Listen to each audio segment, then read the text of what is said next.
Hi guys, this is Darth Deuces, and I'm going to give you guys a look at the Star Wars The Vintage Collection Boba Fett. I did a review of this guy years ago. I mean, I'm actually trying to think how long ago it was. It was I think this was the very first figure I ever reviewed. I'm not 100% sure on that. I think it was the first figure I ever reviewed, or even if it wasn't, it was close. And it was probably the first figure that I got when I started to really start collecting. It was this guy that kind of started it. This is the first guy I got, and this is the Boba Fett from the first wave. So it's the Empire Strikes Back Boba Fett. And I just wanted to redo the review, as that one's quite old. It's not particularly up to standards anymore. So I thought I'd redo it. And this is a great figure. I mean, it has its flaws, but I mean, just looking at it right now on the camera and just having it, it's just a stunning figure. It really makes you just look back. Now all we get is 5-point articulation figures with questionable paint apps and sculpts, and then we look back where before, now we have to pay between 15 to $20 for a 3 3/4 inch figure, which is super articulated, nicely sculpted, and it can still have paint app problems. We look back a few years and we got figures like this, which had amazing articulation, great sculpt, great paint apps, great accessories. I mean, what happened? It makes you question what happened, and it makes it hard to keep collecting when we used to get such quality for a lot less now. It is sad, but let's take a look at Boba Fett here. This is a great figure of a great character. I mean, really, who doesn't like Boba Fett? I mean, I'll agree that in some ways he's an overrated character, but I mean, if you take into account all the EU stuff, I mean, he lives up to the reputation. And I mean, let's be honest, he did a lot more than Captain Phasma did. And I think he just looks cooler than Captain Phasma anyways. And I just love this figure. It has sentimental value to me too. Not only was it my first figure that really got me into collecting. I mean, I had a few figures beforehand, but this is the first figure I got when I started collecting, and it was also a figure that my grandmother bought me. So it has a lot of sentimental value to me, and this is just such a cool figure. I mean, just look at it. It's so cool. I mean, I don't think I've ever really fully appreciated this figure enough. It's just so good, especially compared to everything else. So let's just take a look here. I also have the vintage collection Jango Fett, and there goes one of the issues. If you just saw the jetpack fell off, that's probably the only issue I have with this figure.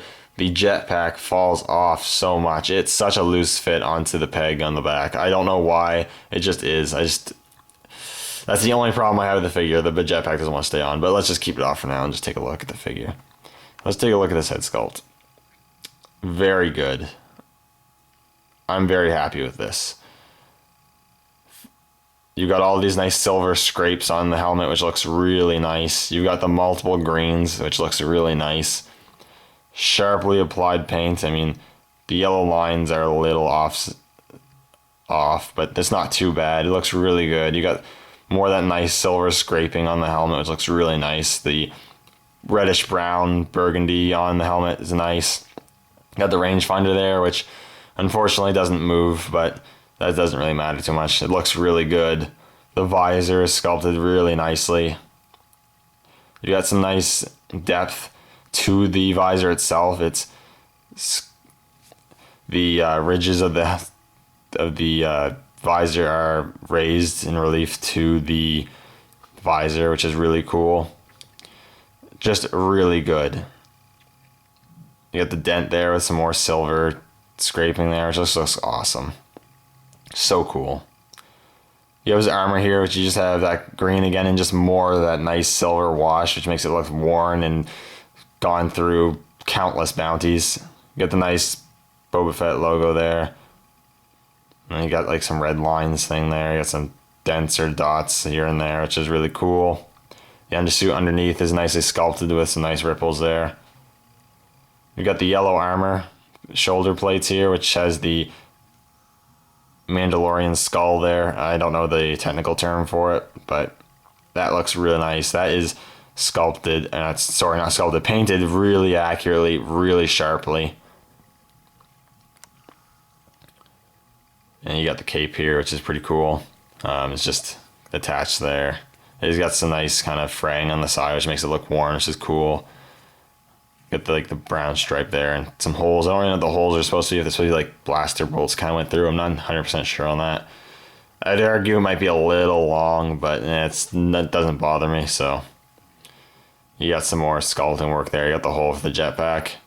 You got the, I think, Wookiee braids, I think they are, which is really cool. One's black and one's like a blondish, which looks really nice. Kind of just bring out the arms here. Arms are really nice.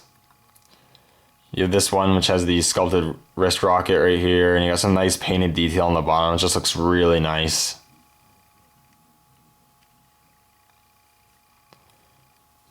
You got the yellow armor there again. You got a wire sculpted in there, which attaches to his forearm. Again, you got some really nice sculpting work on the forearms. Looks really good. You got some nice sculpting work and paint apps on the hands themselves, the gloves. You got some black there to bring out some details. This looks really nice. On the belt here, you have some nice pouches. There's multiple pouches here. Got some nice belt buckles and whatnot on the back. Looks really nice. Got a holster here to store his pistol, which is cool. Got some more pouches on his pants here, which is really nice. And then you got the groin plate, which is cool. And again, more silver wash to give it that worn and used look, which is really cool. Then over here, you do have the yellow knee plates, which again have that silver wash to make it look really, really nice. And then whatever is in his pants. I actually have never known what is in his pants. If anyone knows what is in his pant legs there, please let me know. I always wondered what the heck was in his pockets here. I don't know what that is, but it's sculpted nicely and painted nicely. It looks really good. And you got the boots here, or the shoes, and again, nicely painted, nicely sculpted. Just such a nice figure. This is really, for a 3 3/4 inch figure, an absolute stunning figure. In terms of articulation, he's really good. He's a ball jointed head, a ball hinge shoulder, which goes up pretty far. He has a ball jointed elbow, which bends at about a 90-degree angle. He has a swivel at the forearm. He has a ball joint at the torso, but oh no, you can get some, you get some fair movement in there. Swivel at the hips. It would have been kind of cool if he had ball hinge at the hips, but not a huge deal. Ball hinges at the knees and ball hinges at the ankles. So he's super articulated and super detailed. And then it doesn't stop there, because we also get a ton of accessories. So, like I said, you do get the jetpack, and it's probably the weakest point, just for the fact that it doesn't want to stay on. I mean, if you're just fooling around with them, it'll fall off. But if you're just displaying them on your shelf like I do, as long as you fiddle around, plug it in, and it doesn't fall off, it'll just stay on there. But it is kind of annoying it doesn't stay on, but it's nice sculpt. We've seen this sculpt plenty of times with Boba Fett and Jango Fett figures. But it is really cool. You got the missile there, and you got paint. It's sculpted in green. You got some black and silver wash on it with a little bit of yellow and that burgundy brown again. I think the jetpack actually could use a bit more paint apps. I think like these could have been silver rather than green, and you had that blue and the yellow there.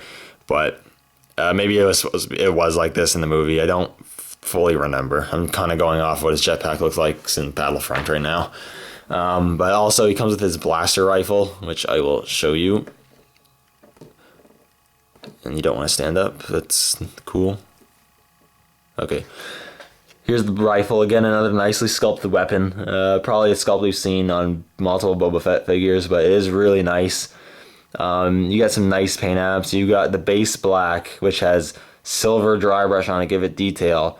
You have the buttstock, which is painted brown with some silver wash on it, with a bandolier painted brown, handle painted brown, and then the end is painted as silver. It looks really nice. He grips it in either hand well, and he can grip it in one hand or both hands, and you can also sling it over his shoulder if you want to, so that is really cool. I really like that. Put that back in his hand there. He also comes with his blast pistol, which you saw, which you can slot in the holster, which it slots in there really well. And it's pretty cool. Look, it's very unique kind of weapon. It has brown there, and you got some silver. Looks pretty cool. And you can have him holding that too. Maybe I'll take that out of his hand and have him hold the pistol. We never see him use the pistol in the movie, unfortunately, but he does come with it, so that's really cool. And last but not least, he does have a removable helmet, which is also really nice. Sticks on the helmet. The helmet sticks on there really well, and the helmet is just a pliable material, like most of the Mandalorian helmets are.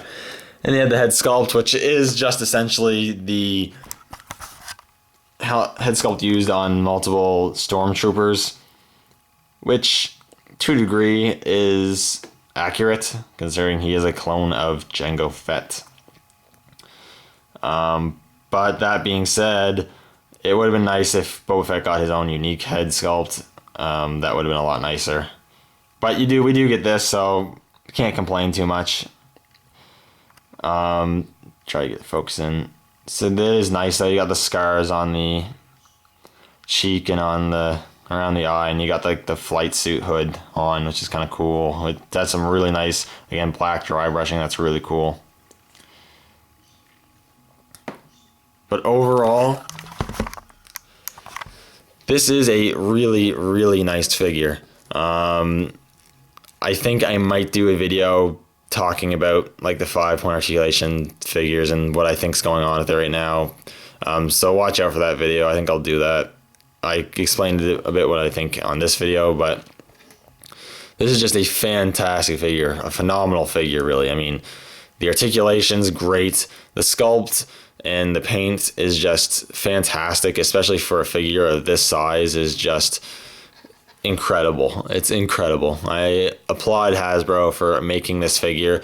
I think if you are a Star Wars fan and you are collecting figures, and even if you're not collecting figures, but you want a nice Boba Fett piece in your collection, I highly recommend this figure. He's not the cheapest online anymore. You have to keep your eyes open to get a good deal on him, but he is an awesome figure, as you can see here. It just looks so cool, and I mean, it's Boba Fett. You don't get much better than that, honestly. Just so cool. Highly recommend it if you don't already have it, and if you can grab it, grab it. This is a figure you will not regret picking up. Anyways, thank you guys for watching. Keep an eye out for my discussion video on the state of collecting, and may the Force be with you.